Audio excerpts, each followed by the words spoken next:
of leave and don't knows. To help you make up your mind, or possibly change it, let's welcome our Express EU debate panel. To the Remain side, Chuka Umunna has been the Labour MP for Streatham since 2012. He was Shadow Secretary of State for Business, Innovation and Skills from 2011 until 2015, and he entered the Labour Party leadership race in 2015, but later withdrew his candidacy. He's argued the benefits of free trade are one of the advantages of the UK staying in the EU. Let's hear it for Chuka, please, ladies and gentlemen. To Chuka's left, Siobhan McDonough has been the Labour MP for Mitcham and Morden since 1997. She's also a former assistant whip for the Labour Party. She's voting to remain in the EU to protect our trade relationship and our financial services industry. A round of applause, please, for Siobhan. Completing the Remain lineup, Richard Reed. Now, Richard is the co-founder of Innocent Drinks and Jam Jar Investments. He's the deputy chairman of the Britain Stronger in Europe campaign. Richard says he fears the UK's GDP would shrink if we were to quit the EU. A round of applause for Richard as well.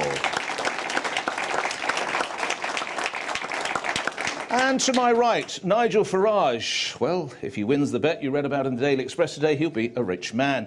He's been the leader of UKIP since 2010. Prior to that, from 2006 to 2009. He's also been an MEP since 1999. Before politics, he worked as a commodity broker. Nigel's been campaigning for the Brexit for decades. He argues particularly in favour of greater border controls. Let's hear it for Mr. Farage, please.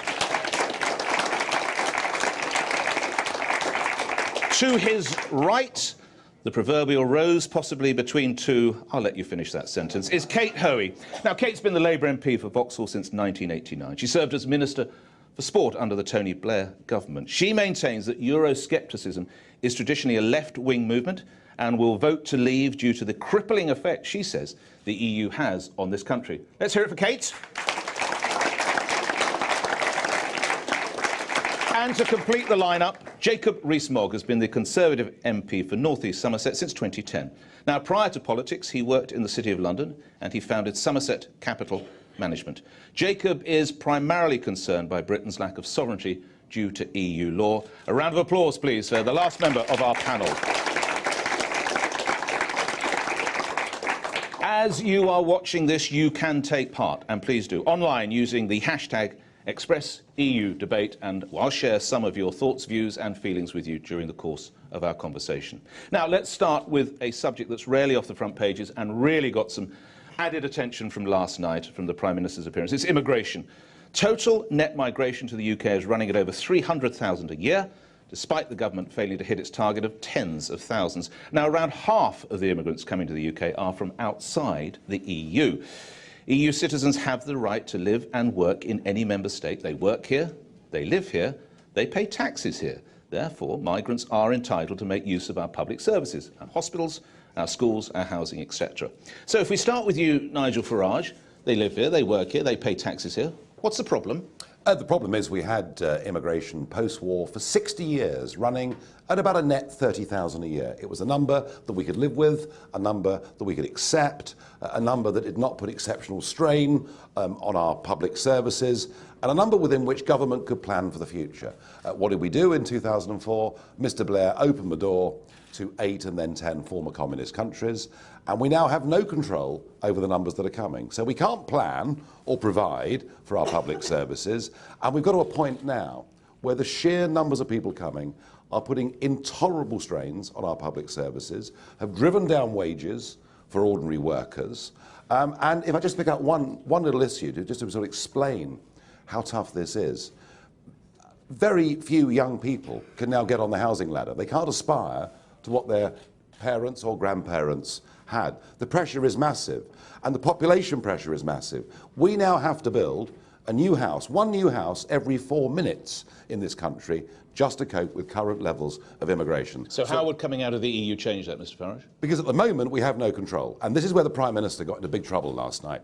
He's trying to maintain that we can control immigration numbers as members of the European Union, and we can't, because that, which ought to be a British passport, The first two words on it are European Union, and 508 million people have got one of those, and any of them can come.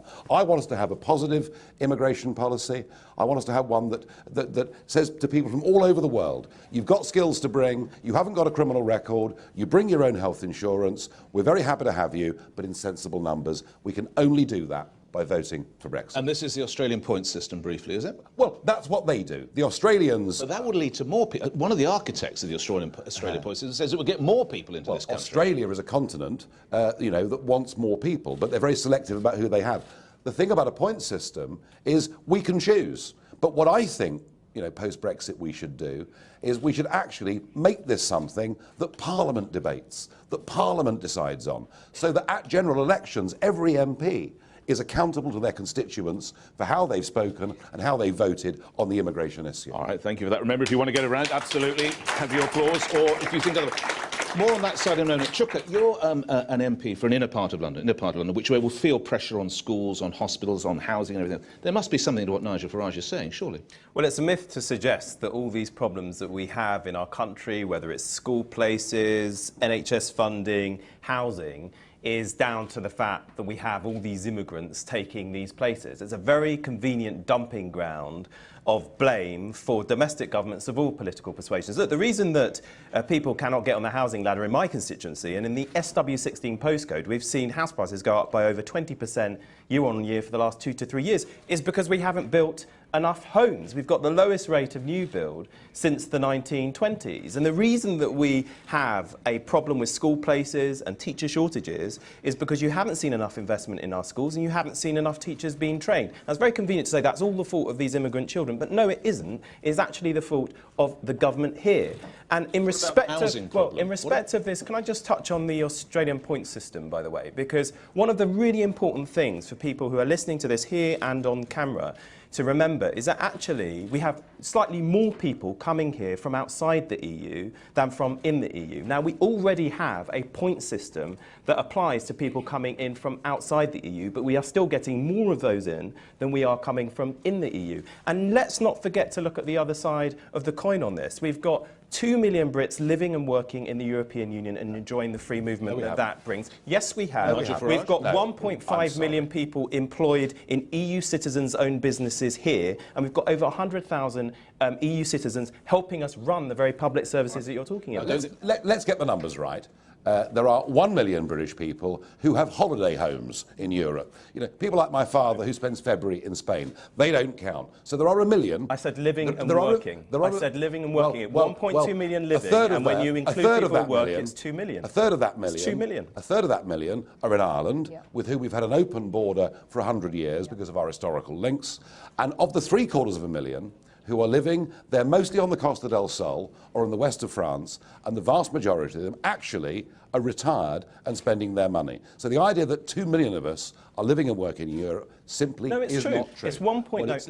Let's get the facts straight. You can go and check this online. People are watching this online. Go and Google it on Fact Check. There are 1.2 million people, yes, living in the EU. When you take into account people who are living and working there, it is 2 million. That is the figure. All right. Let's not get too hung up on figures. Let's bring Kate. Kate, I heard you muttering and getting quite angry. You're on the Labour side, if you will, although you're sitting on the right, my right hand. What about this suggestion of the number of houses that need to be built and successive failures by governments of all different colour? I think, Chuka's right that there's not been enough housing built, but that's a kind of different argument from what we're here today to discuss, because for me, there is absolutely no sense in us, unlike any other country in the world, apart from those that are in the EU, not being able to control your own borders. And the reality is we can't, because anyone who's part of the European Union can come in. And therefore, I want to see some planning going into the fact of we can't plan when we don't know how many people there are going to be. Kate Hoey, just respond. Siobhan McDonough. Well, I didn't hear you. There is no country in the world that controls its own borders, absolutely. Look at Donald Trump wanting to build a wall against Mexico. Hang on. There's always going to be illegal immigration everywhere. We're not talking about illegal immigration. We're talking about people who can come by right because they have got a European Union passport. And that, to me, is doing down, particularly countries in the Commonwealth, that we have a huge past historical relationship with, that I would love to see more people coming from? No one. And it's this sort of media, I'm not going to blame the media because we're here in a newspaper. No, don't worry. So you're actually arguing for more immigration, Kate? There is this argument always that anyone who's against the EU is somehow against immigration. We all know that immigration is going to happen and is needed. It's the kind of immigration, the people we want with skills. The Australian point system, to me, seems a really common sense, sensible approach to how we control the numbers. It's so obvious. But hang on, if you had that point system in respect of EU immigration, you could actually end up with more people coming in. The Australians have double the amount of immigration per head. It's an They get Australian double the time. amount of Look, immigration per head as we because do. they choose to do so. Yeah, the we point would about be it is choosing they differently. choose We and would we be can't deciding. choose. One at a time, Kate. Nigel Farage in a sentence. Australia chooses how many people it wants, and it does it every year. It does it clinically. It looks sector by sector at who they need to build their economy. And the people of we- Australia They've actually support had more it. people coming in. No, it does not, because Yes, it they does. choose. And what Yes, we're it going to does. have post-Brexit is people like you voting on it in the House of Commons. Well, I already vote on a points-based system. Let's bring Jacob Rees-Mogg in. Mr. Rees-Mogg, you are the representative of the party of the Prime Minister who appeared yesterday on that debate, and he said the way to control this immigration problem is to stay within the EU. Was your Prime Minister right? No, he wasn't. He's wrong. And frankly, it's embarrassing to have stood on an election manifesto that said we would bring immigration down to the tens of thousands when we can't unless we leave the European Union. And the numbers may be much higher than the ONS is telling us, because when you look at the number of national insurance numbers issued, it was 610,000, so more than double the number that the ONS was recording. The Prime Minister admitted to 1.2 million people coming in from the European Union in his term as Prime Minister. And that is where we get the pressure for houses, because you have 1.2 million people coming in, you need what? 500, 600,000 more houses to be built. That's 2 years of the housing supply out of the 6 years that we've been in office. So why is he so wide of the mark, Mr. Rees-Mogg? Why is he so wide of the mark? Because he's set his heart on remaining in the European Union, and I'm afraid he's making arguments that don't stand up to any scrutiny. Sorry, on that issue of housing, let's just get real about this. During the whole tenure of Boris Johnson's time in City Hall, we should have been building at least 50,000 Talking about the whole country now, Chukwuemeka. But why do we I live in London. Jacob, Why do we if need we'd more actually houses? built the houses... We need more houses The because idea that if we got rid of all the immigrants, say, in London, because of we wouldn't have immigration. housing These problems, two is must ridiculous. follow. One at a time. Chukwuemeka, make your point. I'll get a response. The reason we've got a housing problem is because our get domestic it. governments have not Yes, built but enough Chuka, homes. we've End no of idea story. how You to- just said that yourself, Kate. Jacob Rees-Mogg. Why do we need more homes? We need more homes because the population's growing, and the population's growing because we've got mass immigration of which we have no It control. would grow anyway.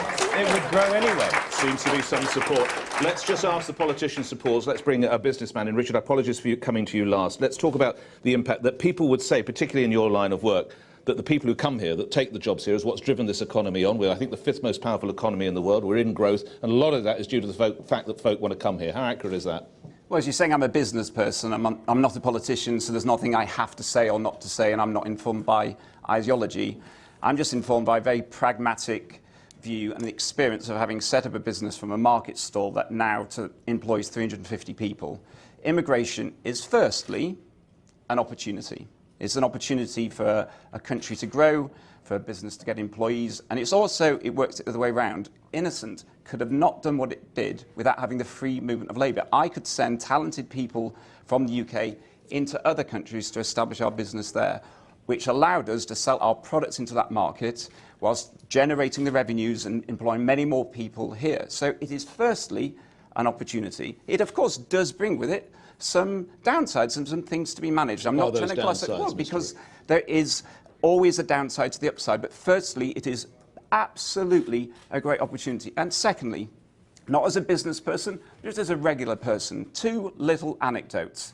I went to A&E recently because I was in a bit of a state and I was treated mainly, but not exclusively, by medical staff from different EU countries. My nan, who has been in a care home until she died recently, she was cared for mainly by people that come from EU countries. We should stop beating up on these people that are prepared to leave their homes and their families to come here to work, who do a lot of the tough jobs that prop up the public services, and quite frankly do jobs that are classed as unskilled, but are hugely important, especially to a population growing in age, such as social care. So I think we should be saying a little bit more thank you and a little bit less making the subject of. Can I just say on that, because it's quite important. And again, a point I need to point out for the team watching, those watching, a lot of applause in the room for what Richard has said. Kate, isn't that the truth? Isn't that we wouldn't have a national health service? I've got St Thomas's Hospital in my constituency, and I'm there regularly, and it is full of people working as nurses,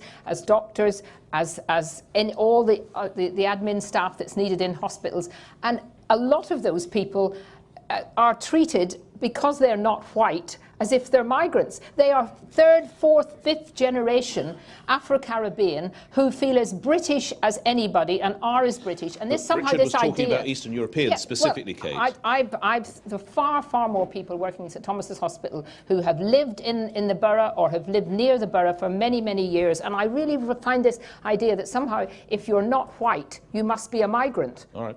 Say that. I didn't say anything like that at all. I said he did say Eastern Europeans. You did say. I said EU migrants. Yes, EU migrants. I'm sorry, They prop up our public services. They are primary school teachers, they are nurses, they are care workers. They do the tough jobs that this economy depends on, that a lot of people don't want to do. Isn't there an argument, Richard? And also, the really bizarre consequence of your point-based system would be, it would make, quite frankly, the good jobs harder to get if you're a British national, and it would leave and make it easier to get the tough jobs. Now, I've just become a father first time. I do not aspire for my daughter to grow up to be a potato picker. As much that's an important job and we need people to do it, we should be grateful for those that do. But the problem, Richard, is the problem is that for people without big skills looking for jobs out in this country, what the effect of a complete free supply of unskilled and semi-skilled labour is, we've driven people's wages to the floor. The minimum wage has become the maximum wage for year after year, and the living standards of people, not entrepreneurs like you, but the living standards of somebody on an average salary have fallen by 10% in the last 8 years. That actually is pretty shocking. Siobhan, you're next. I must bring Jacob Rees-Mogg in. Jacob, I want to explore the point with you. We wouldn't have an NHS, we wouldn't have people driving the buses, we wouldn't have people cleaning hospital floors without people coming, without immigration. Absolute nonsense on two counts. First of all, you set the points-based system to get the talent that you need. You set it for the individual jobs and professions.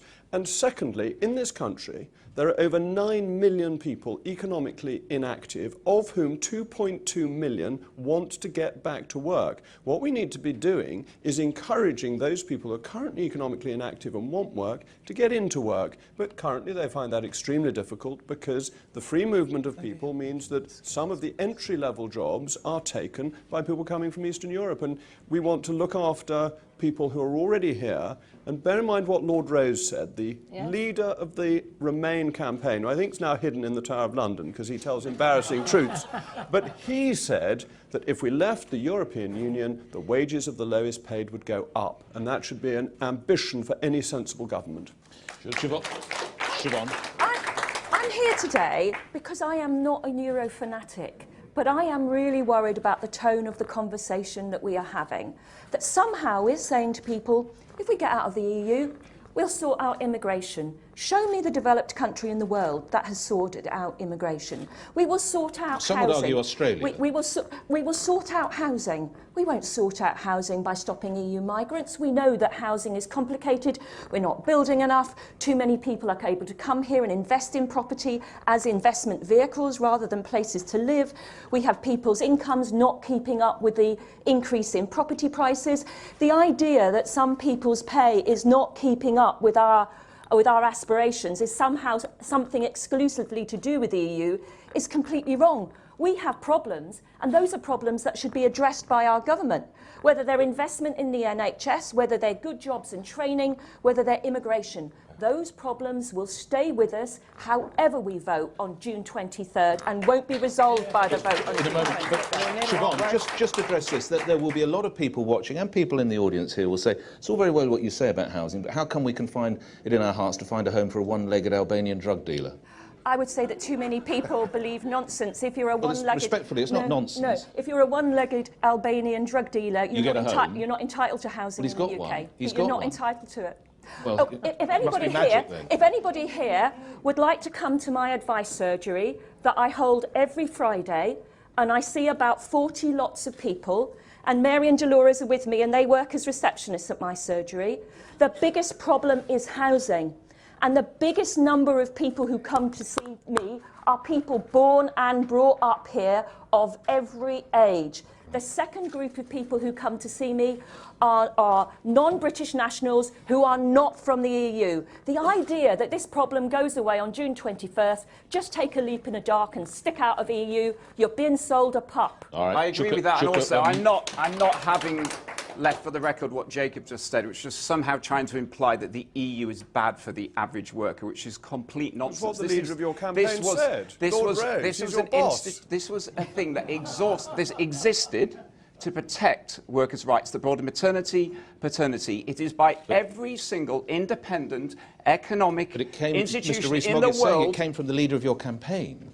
I'm talking about Lord Rhodes. Lord Rhodes said this to the Treasury Select Committee in evidence. He said the wages of the lowest paid would go up if we left the European Union. So you're the deputy leader. Your leader said that that was the case. I'm talking about every single independent global economic institution which has said categorically that the country is better off being in.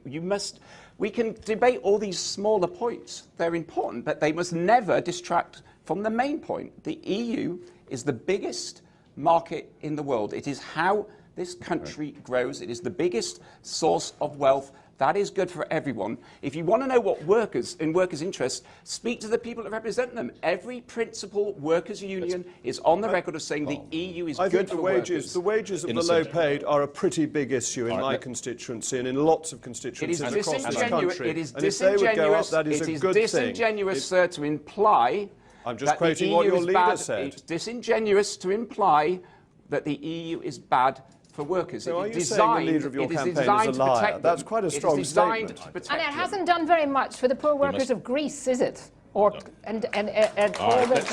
bring Chuka Amuna. Let's bring Chuka Amuna in. Mr. Amuna. I could come to Greece in a moment. Just two Workers' things. rights. Workers' rights. Let me deal with workers' rights. I used to be an employment lawyer. Look, there are lots of things, lots of benefits that you will get at work which are derived from EU legislation. If you're a temporary agency worker, you have the benefit of EU legislation. If you're being discriminated against in the workplace on the basis of your religion, you have the benefit of protections that have their basis in EU legislation. Now, what people like Nigel and the others here may say quite rightly is, well, we don't need a European Union to give you rights at work. A domestic government can do that. Now that's true. I don't necessarily deny that. But what Kate and I know as Labour politicians is when you have a Conservative government, they don't necessarily protect your rights at work. But for me, there is a bigger argument about your rights at work. That's democracy. Hang on just a moment. That's why we fight elections. And I hope there'll be a Labour government in the future. Chuka, you signed in all your remain law. Is that you're worried there'll never be a Labour government again? If you let me finish a point, because there is a bigger point here on workers' rights. At the moment, at least we have minimum standards that apply across 28 member states. And what that means is that British workers cannot be played off against the workers in other member states. So you can't have a big multinational company saying, look, to Britain, if you don't adopt those same lower wages and terms and conditions in another EU country, we're going to take our business there and be threatened with that kind of ultimatum because we have those minimum standards. What it does, it prevents a race to the bottom on your terms and conditions at work. And I want to just deal with this second point, which is this, oh, we've got all these people and they're coming here and they're taking our jobs, yeah? Lots of people say that. I read it in the Express often. They're taking our jobs. Now, the reality of the situation is the people who are doing those jobs, if we removed them, whatever European they may be, the idea that British workers who haven't been given the skills that they need, and that's the problem, we've got chronic skill shortages, could just walk into those jobs given they haven't got the skills, is for the birds. Part of the problem that we have with people who are economically inactive is that we haven't given them the right technical and vocational skills, more apprenticeships, for example, so that they actually have the skills to do those jobs in the first place. We are not giving them the tools to take up those jobs. And if we got rid of all the immigrants, so to speak, the idea that people without the skills could just walk into those jobs is absolute fiction. All right, Mr. Amuna, thank you. Nigel Farage, one group of would-be immigrants made a lot of headlines earlier this week, people who tried to get into Kent, a county you're very familiar with, into Dymchurch. What should happen to those 17 or 18 people now? Yeah, I was there on Monday in Dymchurch. I've got friends that live on the seafront there, and they're very worried and very scared because the only reason we've really had this highlighted is that one of the boats got into trouble and the lifeboat went out to save them. There have been boats coming in there now for several months. Everyone's down there has been talking about it. There were 18 people from Albania who are currently in Dover, as I understand it. Albania is a potential member state, of course, of the European Union. And yet five of the 18... It's the country that Michael Gove wants us to be Five like. of the 18... That's true, actually. 5 of the 18... Well, that's an even bigger endorsement for what I'm about to say. So 5 of the 18 are now claiming asylum. And I fear that if we grant asylum status to people from a potential member of the European Union, we send a signal to the criminal gangs and the traffickers and to people prepared to take risks. Take that risk, come here, you've got every chance of staying. I can promise you, the Straits of Dover, which I know well are not the Mediterranean, with the tides, the sandbanks, it's a risky place. If we do not make sure that all 18 go back to Calais, then I'm afraid we're in for a summer where we will see drownings and bodies washed up on the Kent beaches. We must deal with this. Siobhan McDonough, do you want to get involved in this? I don't think anybody would disagree. If those people have come wrongly here, they deserve to be sent back. If they make a claim for asylum, I'm no lawyer, but I would suggest it should be refused. But the idea that immigration isn't an issue if we come out of the EU is completely wrong. What do you think is going to happen? What the French are going to do if we come out of the EU? Do you think they're going to let our border force stay at Calais? Do you think we're going to be able to see or interview people there? Do you think they're going to stop people getting on the boats? What's going to happen to come them, here? McDonough? Our border will become Dover. It won't become Calais. So what? So what? When so all what? those people are coming here, illegally, then you're going to worry then we about refuse it. them entry. That is the whole point of having a border. You don't have to let everybody in. You've But got you're to, not hold on, having hold on. the You've ability got to to do that. remember. Richard Reed in a moment. You've got to remember Rees-Mogg. why the French agreed to this bilateral treaty. Because the train companies and the ferry companies get fined if they take passengers on board. The airlines get fined very heavily if they bring people into this country illegally, and therefore they were not allowing them to Except board. Ryanair have just got judgment Ryanair against that. won on judgment on forged documents, which they had accepted. But they are not allowed to take people with the wrong documents, and they're not allowed to carelessly accept forged documents, otherwise they get fined. And therefore they weren't taking them from Calais onto their boats or onto their trains. So there was this mass of people being left in France by the ferry and the train operators, and the French therefore had to do something about it. That will not change if we leave the European Union, and it is a bilateral treaty, not an EU treaty. Richard Reed, you wanted to come in on this? Well, I was just going to comment on the illogicness of what Nigel was saying. We're talking about Albania, and they're not part of the EU, and he's using that as an example of why it would be better to come out. It doesn't make sense, because migration is definitely going to be an issue of our era.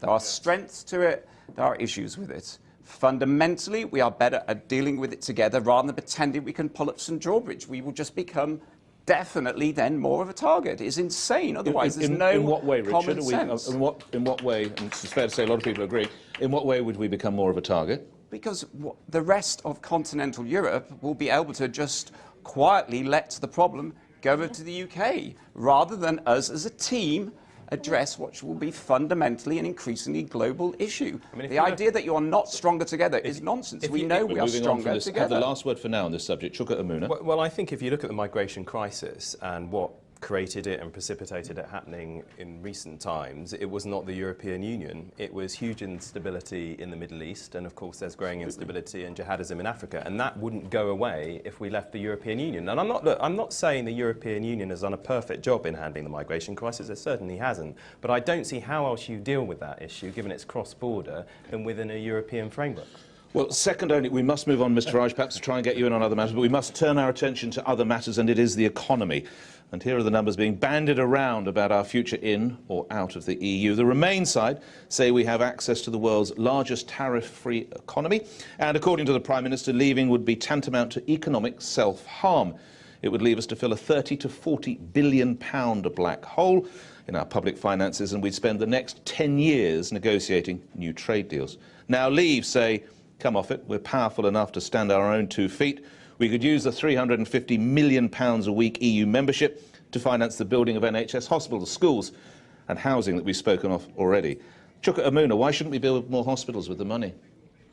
Well, I don't quite see it like that, in the sense that by being part of this big trading bloc, it creates a lot more economic activity than otherwise would be produced, which of course delivers gains to the exchequer. And can I just be absolutely clear, because we're going to go down this kind of rabbit warren otherwise. I am not arguing. I don't think anybody amongst the, I mean, Nigel's called us, what do you call us? The Romanians. Amongst the Romanians. Well, what a joke. I mean, I know. And I use the gag quite often now, actually, Nigel. But the point is, I don't think anybody here is arguing that if we left the European Union, we wouldn't be able to trade with those countries at all. That is not the argument. The argument is the terms on which we would be able to trade with them. And we get this huge advantage in the sense that we're able to trade with these guys tariff-free. Now, if we weren't able to do that, just to make this, kind of real for people, if you traded under World Trade Organization rules, we are looking at a 10% tariff on our cars. Think how much that is going to, how much extra that means a car's going to cost. Think about the stuff you go and buy from the shop. So 28% of the produce on high street store shelves comes from the EU. So when you go and get your daily produce, well, maybe not your Express newspaper, which I imagine is printed here, but, cheese, wine, chocolate, that kind of thing, beers, he says. These things you're going to be paying more for. So it's partly the price that you pay, but it's also the economic activity that's generated through the companies that trade here. Now, the other big thing, people say, oh, only 5% of our companies, or I think 6% of our companies, export to the EU. Now, remember, 44% of our exports go to the EU. But taking that 6%, if it is just 6%, and it's disputed that, companies are not islands. There's a whole ecosystem around them. So the people who work there, they go and spend their money elsewhere. There is a supply chain there. So our whole economy, you might have someone who doesn't export, but in the end, it's connected. We're all globally connected. And that is where the real advantage comes for us in terms of jobs. I'll just give you an example. Briefly, if you would. Fujitsu. So Fujitsu, I was speaking to the head of Fujitsu in the UK. Fujitsu has more inward investment here than pretty much all the other Japanese companies put together. And over the last 3 to 4 years, they've made a £3.9 billion investment here.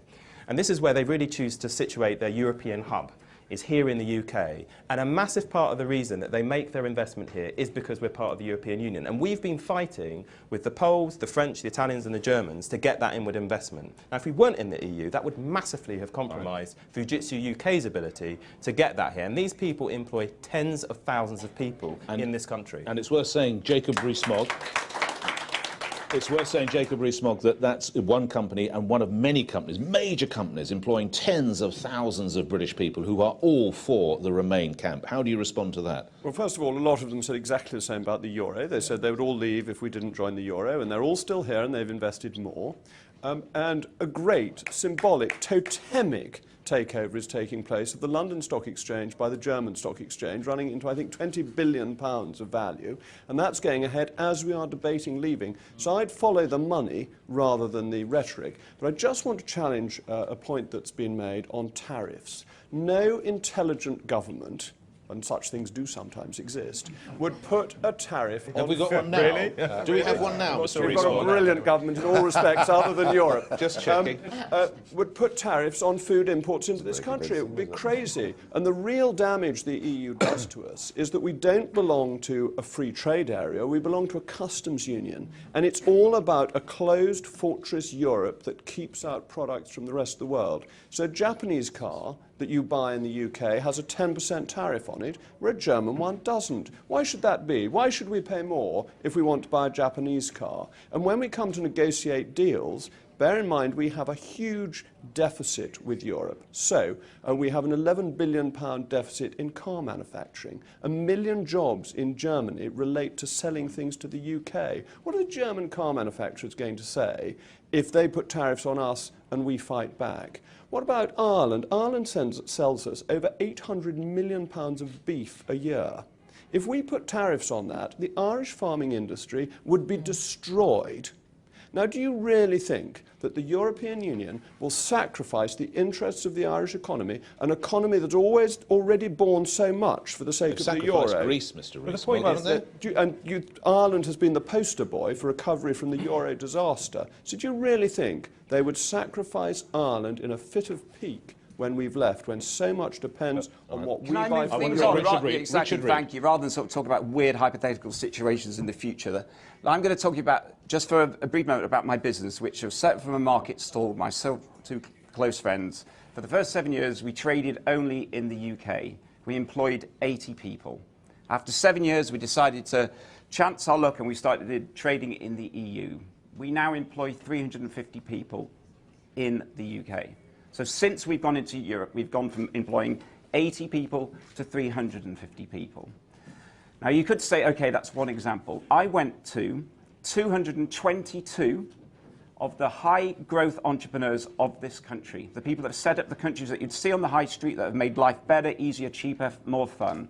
Places where you buy your t-shirts, your Domino's pizzas, your Itsu sushis, your Deliveroo deliveries, your Brompton's bicycles. Out of 222 high growth entrepreneurs, I asked who wants to come out, who wants to stay in, and who don't know. 12 were don't know or don't want to say. Every single other entrepreneur was a definite yes for in. There wasn't a single no, because they know I think that's the most basic, impossible. the most, it's not, I've got the data. It's impossible. And now you see the difference between the outside and the inside. Just so everybody hears, Nigel Farage has said we always have, impossible. Mr. Reed. There's one big difference between the inside and the outside is we always have data and evidence, whereas you guys just make accusations, go, everything's rubbish. You just make, you do it really well. You do it better than anyone. You make great emotional arguments, but there's no logic, there's no evidence, and there's no data. Anyway, back to what I was saying. I asked all my friends and they want to leave. I mean, you know, this is sort of just down in the pub On stuff. public record, this is high growth entrepreneurs. Right. But anyway, let's just take the most common sense argument, right? What we all agree is the EU is the biggest market in the world, so it's a massive upside opportunity for every UK entrepreneur and every UK employee. If you go to that biggest customer in the world and poke it in the eye, which is what leaving would be, how is that going to improve matters? I'm not saying it's going to make it a disaster. Of course, we'll be able to negotiate and find some way to hopefully one day get back to close as good as we've got it now. But how is it going to help? We should not misunderstand what it is we're talking about. It's asking for a divorce. Now, I don't know who's had personal experience of that, but a divorce, if you handle it and you negotiate, well, you still maybe get to keep some visitation rights and all that kind of stuff, but you're definitely going to be poorer. Every single economic institution, not individual people, not just saying stuff, but with data, with analysis, it just shows. It's either going to be a little bit less good or a lot less good. All right, Mr. They Reed. are the spread of outcomes. It's a massive opportunity. We don't want to piss on our own chips. All right, okay, thank you, thank you. Sorry about the graphic nature Sorry for of the daytime language. viewers. And sorry for any divorced men in the room, I know exactly how you're feeling. women, Let's let the panel have a sip of water as we go to some questions from the floor. And I think we want to get a microphone, please, to Patrick, who's a gentleman in a blue suit over here. Nuz, if you could pass that. We have a question from Patrick. Have a sip of water. UKIP MEP. Yes, I think we recognise him as from UKIP. Patrick, thank you for coming. Thank you. Have to state as health warning, UKIP member and MEP. Indeed. In the extremely probable event of another major Eurozone crisis, will Britain be best placed to cope with the financial and migratory impact from inside or from outside the EU? Start with Chuka Amun. We touched a little bit on this. Chuka? Did you talk, sorry, were you talking about a crisis in the Eurozone? I slightly, as you said that. Another crisis in the Eurozone. Look, I think the idea that if we leave the European Union, we would not be affected by what happens in the Eurozone is for the birds. Look, the Eurozone is a massive bloc. We're not in it. But we will definitely be affected by it. And if you look at the downturn that we had and the falling growth in 2011 through 2013, that was precipitated in part by what was happening in the Eurozone. I don't think that would have been any different were we outside. Now, there is a question there which Patrick might come back on and say, but you know, maybe we won't trade as much with the EU. I don't know if you'd concede that if we came out, and therefore maybe we wouldn't be so exposed. I just simply don't think that would be the case. And at least when decisions are being made to try and resolve economic problems in the European Union, at least we are round the table and actually can impact on it. I think that is a really important point. We actually have some capacity to influence others when resolving global financial crises, which are often, cross-jurisdictional and affect a lot of countries. muttering away. Nigel Farage. We haven't got much influence. I mean, look, you know, since David Cameron became Prime Minister, there have been 40 occasions when the British government has gone to Brussels, to the Council of Ministers, to say, look, we do not want this piece of legislation. It's bad for our businesses. It's bad for our national interest. And on all 40 occasions, we've lost. And in fact, there were 32 times before that when Gordon Brown lost. So this idea that we've got some great influence, our influence is not that significant. But Nick, can I just go back to something? What Chuka said earlier was dead right. It's very refreshing, actually, to hear somebody on the Remain side say, if we leave the European Union, of course we'll go on trading, it just depends on the terms. And to hear that, which is a sensible conversation at which we can have a debate, compared to the utter rubbish we're hearing from George Osborne and the Prime Minister that the sky would fall in and nobody would ever trade with us. But these deals could take years. Well, I mean, hang on. A decade of deals, I think we got here. Nick, we joined a common market. We did it because we lived in a world of high tariffs. It was economically the right thing to do. And it did actually net benefit British business for the first few years. But we're now part of a single market, which is effectively the centrepiece of a political union. And my point would be this, that for what we may be saving in tariffs, we're having to pay a net membership fee of £34 million a day, accept the unlimited free movement of people, have our ability to make our own arrangements globally taken away from us, and we have to regulate the 88% of the British economy that does not trade with the EU. And here's the truth of it. Here's the truth of it.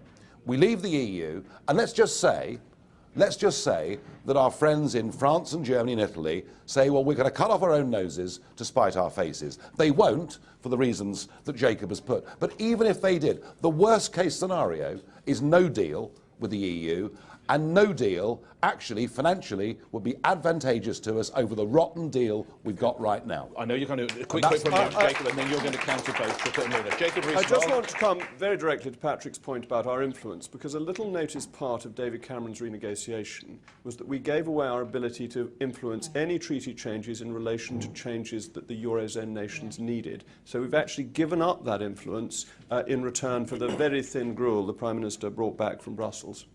And we also got a guarantee not to be called in to do any bailouts.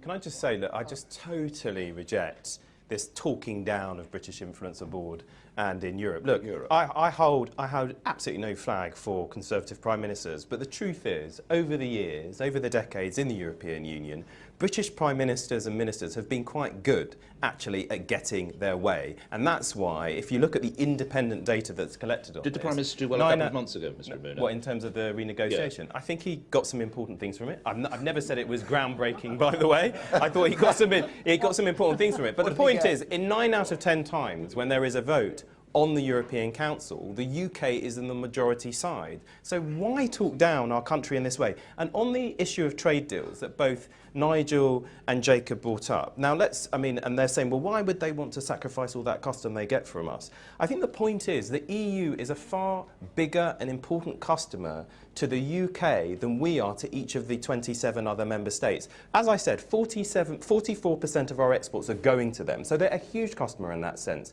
On average, if you look at the 27 other member states that we would leave behind, on average, 5% of their exports come to us, each of them. So we're nowhere near as important to them as a customer as they are to us. And that's the point. That will impact when you're doing a deal. And at least when we're doing a deal with these people, and we're negotiating with others outside of the EU, like, say, China or Australia and Malaysia, we're negotiating an EU deal with those guys. We are sitting on one side of the table with 500 million other people negotiating with these big trading blocs. We are far stronger, we're in a much better position to do that. Let's take stuck in a blind alley. Let's take in a second. There's a James, I think. There's a question from a James on the floor. Where is James? Thank you very much indeed, one of my colleagues. James. Yes, hi. So, if the EU damages our ability to trade globally, why does Belgium, the Netherlands, Sweden, Germany, Italy, France, Ireland and others all export more per head to the rest of the world than we do?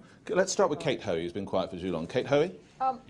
Well, I think we probably could be doing more, and that's where we do have some influence and say within our own governments of not perhaps doing enough to work even harder to export. But I think you'll find that actually the figures, I mean, I'm not sure where you're quoting those figures from, and if that's an actual fact, or is that another quite a scare story. But well, Switzerland exports more per head than anybody in the European Union. It's not in the European Union. And Norway is actually one of the most richest countries in the world, and they're not in the European Union. And Iceland is actually doing extremely well, being a very, very small country. So, you know, I don't think you can argue that just because they are actually exporting more, that somehow is a reason for us as the nation of the United Kingdom to not want to be in control of our own destiny. Nigel Farage, No, but he's talking about the myth that you guys put forward, that we somehow need to come out of the EU to trade with these other countries, which is total nonsense. What the EU gives us is the biggest market in the world, great, and absolutely also the ability to go and trade with every country. But in terms of Chucker's point, in total, the BRICS, the fastest growing economies in the world, they represent 8% of our exports versus the 44% of the EU. So please, let's do business with the whole world as we can and as we do, but let's not take our eye off the main prize, which is the EU right there on our doorstep. The single market gives us higher prices because it puts tariffs on the rest of the world. It increases... economic nonsense. That's such economic nonsense. Jacob Rees-Mogg, it's bringing down the cost of mobile phone tariffs, all things like that. That's a high-level international agreement that's being implemented at the European level. If you read Christopher Booker, you'd know all about that. But we have tariffs against the rest of the world. Prime Minister said cheaper socks. Cheaper socks? Ridiculous. We have tariffs on textiles from outside the EU. We have tariffs that make our goods more expensive. If you take agriculture, we have tariffs on fertilizers and agricultural chemicals to help the German chemical interests. And we have tariffs. This is another example. This is another example. I would just like to say that we have tariffs on very, very poor farmers in developing countries that are actually, I can't understand how anyone on the left can support something like that. Is the answer to this question, listen to what Richard's got to say. There's this obsession, it would appear, amongst some of the corporate companies in this country and our politicians. It's Europe, Europe, Europe, as if it's the be-all and end-all. Let's be frank, it is a declining part of the world economy. We're listening to 1970s arguments. We need to be free to have free trade with the broader emerging parts of the world for the 21st century. I tell you, no, sorry, there is some Richard first, Chucker, thank you. Richard Reed and then you, Chucker. Richard Reed. It's just, I'm just sort of always perplexed by the lunacy, lack of logic of any of the arguments. It's the biggest market in the world, so let's have that first. It's the biggest market in the world by a massive margin. The second biggest market in the world is about to come online and give us free trade agreement because of the EU. The EU gives us free trade agreement with the other 50 other big economies in the world. Sorry, 6 more. So the lunacy of the argument is the very first thing. The very first thing we would have to do. Have a deal with China. If you win, Switzerland have more deals than we do. If you win, Mr. Reed, thank you. I'm just saying. We will come back to you, Mr. Reed. We must have, and we must move on. Chucker, in a final sense, because we move on to other matters. I'm just very amused at Nigel complaining about us being obsessed with the Europe issue, coming from Nigel, who's made Europe the centrepiece of his career. We just want to get on with business. We just want to get on with creating jobs. We want to get on running our own business. country and choosing our own destiny. Can I just say, we have another. Can I just say, my own business, half a sentence. My own business has found, which is financial services, and I'm still involved in it, has consistently found it easier to sell financial services outside the EU than inside. Okay, panel, thank you for that. Thank you for observing that. We move to another question. I think it's an Alex in the audience. Is it Alex somewhere? Do we have? Yes, sir. Thank you, in the blue shirt. As a passionate supporter of the NHS, am I right or wrong to be greatly concerned that exiting the EU will leave the NHS in danger of facing a major skills and funding shortage?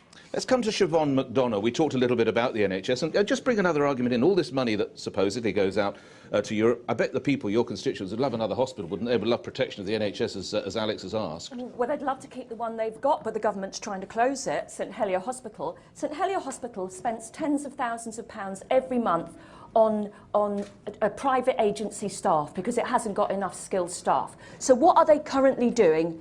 They are out in Spain and in Portugal to attract the highly trained nurses from those countries to bring them back here to work. And they are saving money. So if those people weren't there, there wouldn't be nurses from the UK. There wouldn't be other nurses to come here that easily. They are doing enormously good work here, and they come here without having to apply for visas and the difficulties of doing that, and they do an enormously good job. You know, this issue about the NHS, I'm here because my mum, Breda, is a Daily Express reader. She is 92 years of age, and if you met her, she sounds exactly the same as she did when she got off the boat in 1947 to become the first generation of nurses in the brand new NHS. And the breeders of today are the people from Spain and from Portugal who are coming here to do jobs that we don't have people trained to do. And this government is about to make it worse by getting rid of NHS bursaries and forcing potential nurses to pay student fees. The reason why we don't have nurses, we don't have enough midwives, is because we don't train and we don't invest. And we need them now, not in 3 or 4 years' time. Okay, Siobhan, so that's a very good reason why we need to. Can I also just say something? As long as you keep it on Europe, because we're getting a little off topic. No, if you would. sorry, directly to this guy's question, because about NHS, actually, don't ask the 6 of us, mate, because, you know, I'm a guy that sells fruit juice, but I do know this. In the same way, if I was on a plane, I want to know how the flight was going, I'd ask the pilot. If you ask the guy that runs the NHS, he is clear and categoric. Right. The NHS is better served off by staying in, not coming out. He's the person we should listen to, not us 6. All right. We move to other areas. We now know that immigrants are entering the UK illegally by boat, as we've just discussed, crossing the English Channel from France. We've since discovered this is not an isolated incident, as one of the panel has said. We don't have the resources to fully tackle the problem. Arguably, terrorism should be the #1 threat facing the country, sparking concerns about what the government is doing to protect us from the sort of atrocities we witnessed in Paris and we witnessed in Brussels. So the question is, are we safer in or out of Europe? Many would say, Nigel Farage, that we are far safer in Europe to combat terrorism with Europol and others. Are you playing fast and loose with our security? Well, I'm afraid what Angela Merkel did last year was to make one of the biggest policy errors of modern times we've seen in the Western world. She wholly irresponsibly said, please come. As many of you as want to come, we can accept. And they came. Not a single one of them was background checked. And 1 million people went into Germany alone, about another 600,000 to the rest of Europe. Very, very few of those people would ever have qualified as refugees under the Geneva Convention definition. They were people leaving places that we may not wish to live, but they weren't refugees. And the problem is this. You know, the boss of Europol, an EU institution, says that now up to 5,000 potential jihadi fighters have entered the European Union in the course of the last 15 months. How would he know? The boss of, well, that's his estimate, but that's his job, is to anticipate problems. The boss of Interpol said, you may as well have put up a sign saying terrorists welcome. And I think, you know, when you look at the fact that it only took 8 people to commit those atrocities in France, and when ISIS tell us they are using this crisis to flood the continent, we probably ought to believe them. Do you think they're in Britain? I'm sure, well, to be honest, we've got a homegrown problem already. We saw that with the London bombings. You know, we are not immune from any of this. The question is, are we safer with the free movement of people? And my concern is that those unchecked people that went to Germany and places like that last year will in a few short years have EU passports and be able to come. To me, it is plain logical common sense that by controlling our borders, we will not be completely isolated from it, but at least safer than we would be. Free movement of people has been, I'm afraid, in security terms, a disaster. Chuka Amuna?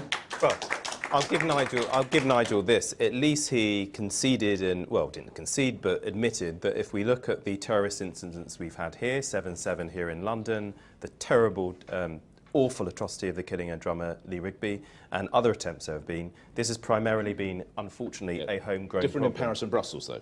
Yep, I absolutely speaks more accept to what that. Nigel The second thing is, what being in the European Union has helped us with is cooperation in sorting out this issue. So the European arrest warrant, for example, I'm not saying it's massively efficient, but it has been very helpful. We've been able to send out of our country, remove over 5,000 people and bring over 1,000 people back here to face justice, including one of the people who attempted to do another parallel bombing during 7/7. We also have a prisoner exchange programme. We share intelligence through the Schengen information system and also criminal information system so that we can actually get these terrorists and deal with them. So that cooperation, I think, is vital because, let's be honest about this, global terror knows no borders. This is something you do have to deal with on a cross-border basis. And if we came out, do we really believe that we would not have a challenge? I also just want to say something about, I do not believe for one moment that all the people that Nigel refers to as coming in from Syria, I don't believe all these people are going to end up as European citizens. I simply don't think that is going to happen.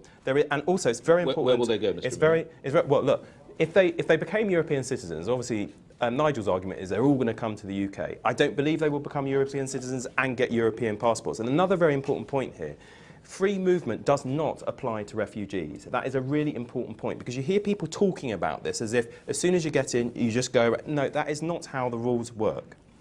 Do we really think that if we were to leave the EU, Europol, which we were actually instrumental in helping set up, and I was a Home Office Minister at the time, that we would not be continuing to be members of Europol? There are countries in Europol who are not members of the European Union. You know, this idea that somehow the only way Europe works in any kind of cooperation is if you have to be part of this political structure.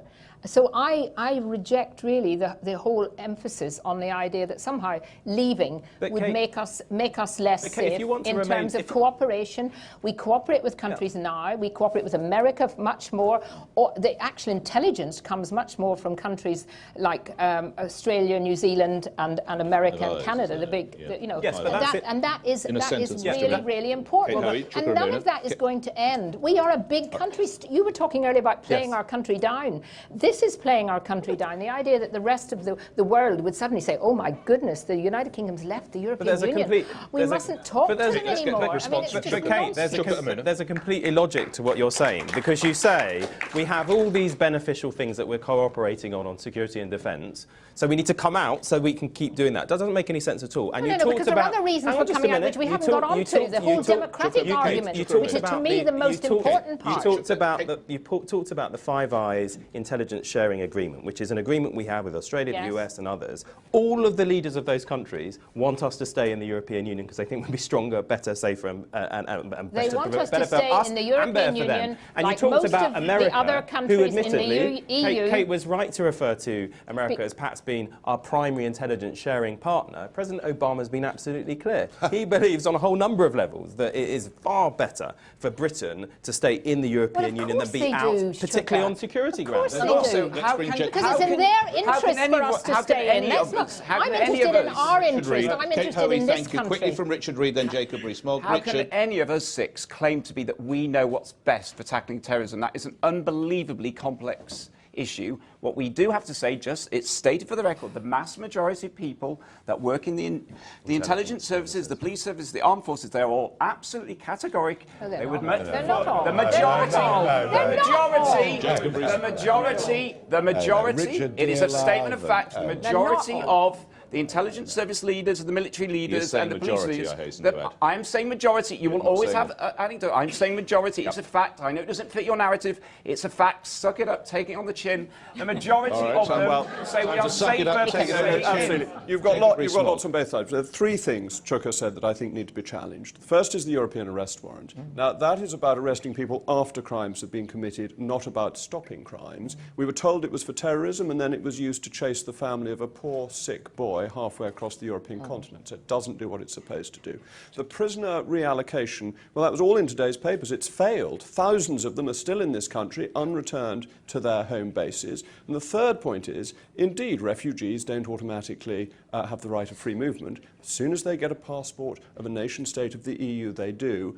And the Foreign Secretary reassured us on this. He said all these people in Germany wouldn't be able to come here because the Germans aren't very efficient at issuing passports. Well, I don't think that's very reassuring. And the absolutely key thing is that if we controlled our own borders, we could do what the Americans do, and we could make sure everybody, 24 hours before they come here, send us their details, we can check them against their list, we can take their fingerprints, and we can stop them if we think they are any type of danger at all, which we cannot do as long as we're in the EU. In a sentence, because I've got someone to go to in the audience.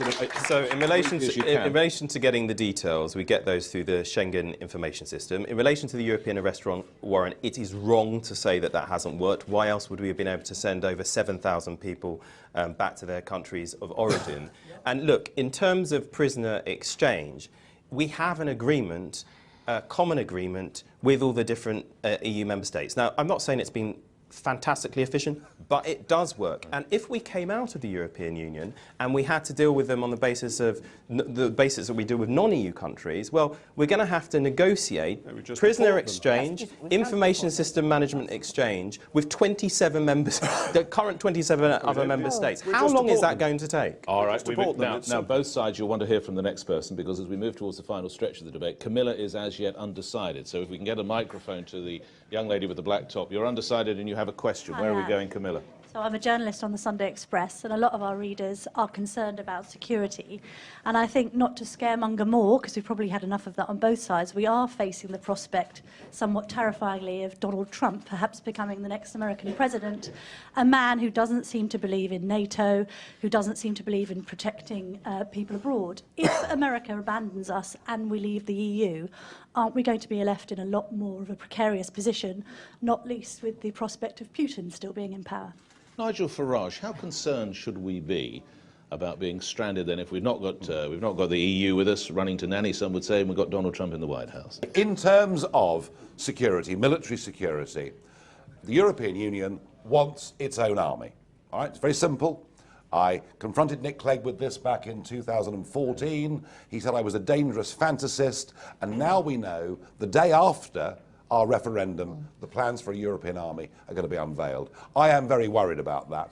I'm very worried about what I see an expansionist foreign policy that the European Union has. It's been very provocative in one or two parts of the world already, especially in the Ukraine, where it behaved outrageous. Where it behaved in the most. You are rewriting history, Nigel. Well, it happened 3 years ago. It really was outrageous. quite disgraceful, and I fear with the European army that we would find ourselves dragged into new conflicts, which frankly were none of our interest. The better model than a European army is a military structure where nation states cooperate together rather than giving up their ability to make decisions. And I do think that NATO has served us very well. And I frankly think it impossible that President Trump would take America out of NATO. I cannot foresee any circumstances. I don't see any circumstances in which he would. I really Except don't. his own views. Well, his bark in a campaign, I don't think in office he'll be anything like as extreme as we fear. Let's get Chukwuemeka. You're almost jumping out of your seat. Well, increasingly, Nigel's sounding like a Trump sympathiser and now a Putin apologist. There is absolutely... Were you happy with the Ukraine? Were you happy that we actually encouraged the overthrow of an elected leader in the Ukraine? There was a coup. Look, there was a coup. It was a disgrace. What happened in Ukraine was President Putin walked in there and took part of that country. And that is completely inexcusable. That was later. And trying to blame that on the European Union... You can't rewrite history, Chancellor. Sorry, mate. Well, I think you're rewriting history. The Crimea happened afterwards. You are an apologist for President Putin. No, I'm not. But in terms of security and defence, look, if there was any... call his work in Syria brilliant, Nigel. You're not an apologist, you're a fan. Well, do you know what? Do you know what? You're a fan of... Was it because he bombed civilians? The fact that he stopped us going to war, which is what most of Parliament wanted to do in 2013, thank God we didn't go to war. Well, and you know what I thought was really interesting? What was really interesting, I think, to be fair, one of the worst sort of decisions we've made in recent times as a country was to go to war in Iraq. All the EU countries were saying, do not do that. That was a UK-only decision. So just be careful in sort of seeing that we always make the right decisions. On this issue of the European Union army, look, we would have a veto on that. There is not going to be a European Union army. There is absolutely no need for one. And in terms of helping to make the world a safer place, I actually think it's a good thing that Britain led within the EU to impose sanctions on an aggressive Russia led by President Putin. I also think it's a good thing that we led the charge in coming to what we hope in the end will make the world a safer place through the Iran nuclear deal. And I think both those things illustrate, actually, that the European Union has a role to play. We don't need a European Union army, which is why there won't be one. They're building actually, one. there's no reason why we can't cooperate. Jacob Rees-Mogg, you're going first, and it plays into our final section, which is the whole issue of sovereignty. Some are saying Brussels pulls the strings of the UK. Westminster is nothing than an EU puppet. Leave campaigner Michael Gove says sovereignty really means, are you able to get things done? Are you able to change things, to fix things? Jacob Rees-Mogg, if you would address that and address also the idea that there would be a Euro army. Mr. Rees-Mogg. On the European army, there is enhanced cooperation, and the proposal is for enhanced cooperation, which only requires 9 member states to go ahead. On the sanctions on Russian figures, the EU list was watered down compared to the US list, because the EU thought it affected the human rights of some of Putin's cronies. So the EU is weak when it comes to foreign policy, and it does have plans for an army. So you want a tougher sanction? I think the Americans got it right. I think the Americans, we should be close to the Americans, and we shouldn't insult somebody who may be the American president, because we have to work with him very closely. NATO is so over... It goes for Hillary as well. It goes for Hillary as well. It goes for and to either the issue of them. sovereignty, Jacob on the Rees-Mogg. issue of sovereignty, this is essential. This is at the heart of it. Can you, with your vote, change your government?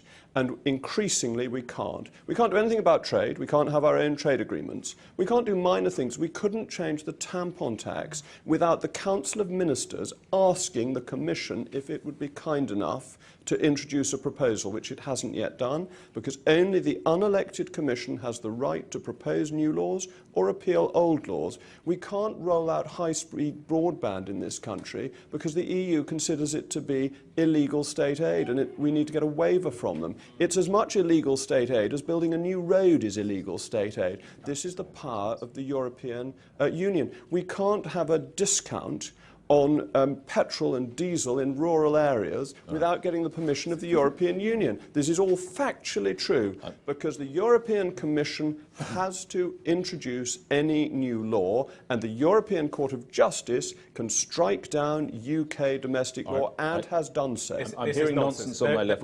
There are people watching this debate through superfast broadband who have not been stopped doing that because of the European Union, including in rural areas. But look, in respect of this sovereignty issue, we had to apply for an opt-out in respect under state aid rules. In respect of this sovereignty argument, just look at all the different things that have been dominating political debate over the last 5 to 6 years.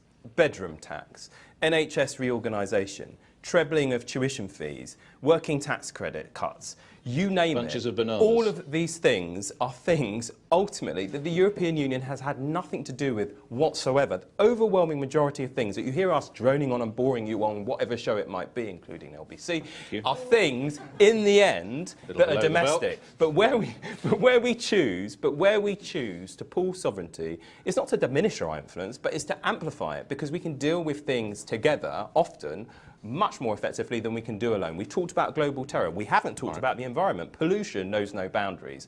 If we want to actually get multinational companies who operate across borders to play fair, to pay their fair taxes, to stop ourselves being hedged against each other, dealing with that on a cross-border basis is the way we bring them to heel, is the way we make them pay a fair share, and that's why we do it. Chukwamuna, thank you. We're just coming to the final few moments, and I'm going to ask each of the panel, and it's going to be a brutal 30 seconds. David Cameron talks about rolling the dice. I want you to ask in 30 seconds what you think will happen on the 23rd of June. Before we do, we've talked about a lot of the big personalities in this country, David Cameron, Tony Blair, Michael Gove and others. One we haven't touched on, Nigel Farage, is Boris Johnson.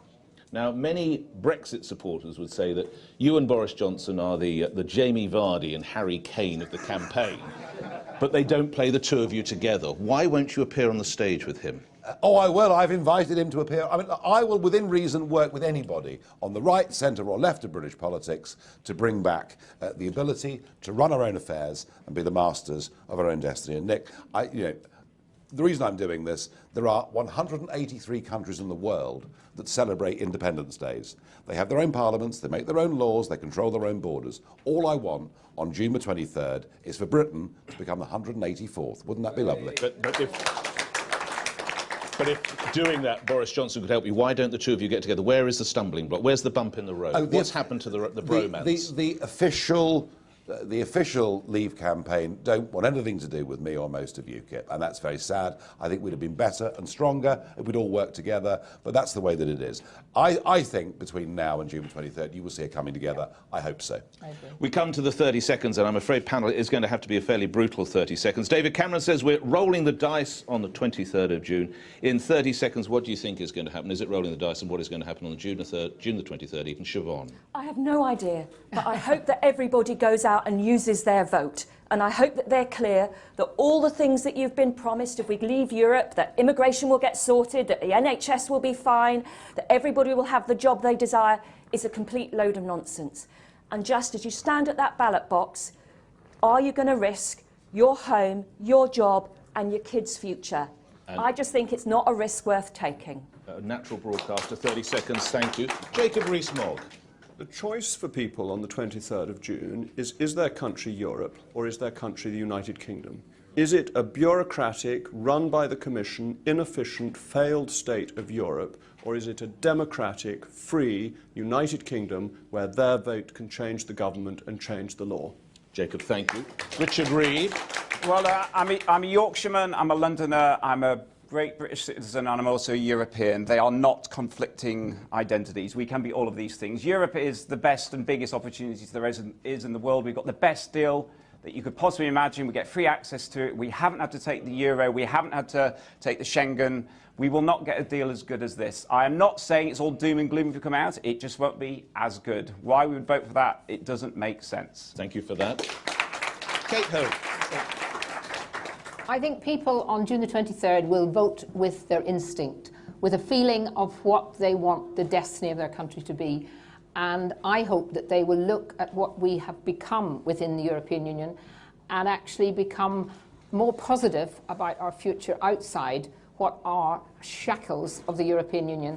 And I believe very strongly that this will be a decision taken by people out there who are not particularly interested in politics, who've not joined a political party, who are just people who are fed up being told by unelected bureaucrats in Brussels what they can do and what they can't do. And this is their opportunity to have payback to all the elite and all the establishment who've gone along with this for years and given them no chance. Thank you. Kate, thank you. Chika, Amuna. Well, look, I'd invite people to adopt a big vision of who we are and what we can achieve as a people. I think we should be self-confident. I don't buy this tripe that says we get trampled over whenever we want to get things done in the European Union. Far from it. We provide leadership. People follow where we go. Let's stay big. Let's stay strong. And let's not rob the next generation, who ultimately, that's who this is about. Let's not rob them of their futures. Let's not diminish our country. Let's stay the big, confident nation that we are and continue doing great things in the world, promoting our values and promoting prosperity, not just here, but for everyone. Thank you, Mr. Nuna. Nigel Farage. This time last week, I would have agreed. I didn't have a clue who was going to win. This was the week that changed the referendum, in my opinion, to see significant figures getting on to the main issue. Frank Field, I saw last night on Question Time, he was tremendous. We've seen Boris Johnson, Michael Gove, people realising, major political figures, now realising that the only way we can solve the number one problem in British politics, namely excessive immigration into our country, is to vote for Brexit. And now there are lots of voices out there saying it. I have absolutely no doubt now Brexit will win, which is why I went to Ladbrokes yesterday and put my money on. All right. It's still 5-2. It's a very good price. That's interesting. Chukka Ramuna, are you going to put a bet on a Remain? I think I should. Were you going to put a bet on a Remain? I think I should. How much are you going to put down? He put £1,000. I'm not sure I've got his money, but I'll put something. Finally. You wouldn't afterwards. Finally, when the dust has settled, and we've voted... We'll see, won't we? We voted we'll see. Remain, thank God some harmony's broken out, to remain or leave. Will David Cameron remain or leave at number 10? So along the panel, it's simple this, remain or leave. Will David Cameron, after June the 23rd, remain or leave inside number 10? Richard Reed, can I start with you? We'll come along the panel this way. After June 23rd, it's a one-way answer, if you would, Richard Reed, for David Cameron. Remain or leave? Yes, of course. This is not politics. This is about the country. Don't confuse it. Remain. Siobhan? He wants to go. Leave. Chukka? I don't care. Nigel Farage? Leave. Kate Hoey. Leave. He can't negotiate for us. Jacob Remain. Remain. Thank you. How loyal. God save the Prime Minister. That's it for this Express EU debate. Let the applause ring out for, in no particular order, Kate Hoey, Siobhan McDonough, Chuka Amuna, Jacob Rees-Mogg, Richard Reed and Nigel Farage. Thank you to the audience. Thank you for watching on express.co.uk. Keep reading the Daily Express, the Sunday Express, the Daily Star and the Star on Sunday for everything you need to know. Hopefully, we've helped you decide which way your vote is going. And of course, you can follow everything at express.co.uk. The vote takes place, as if we need to remind you, on Thursday. You didn't, frankly, have the balls to put country before party.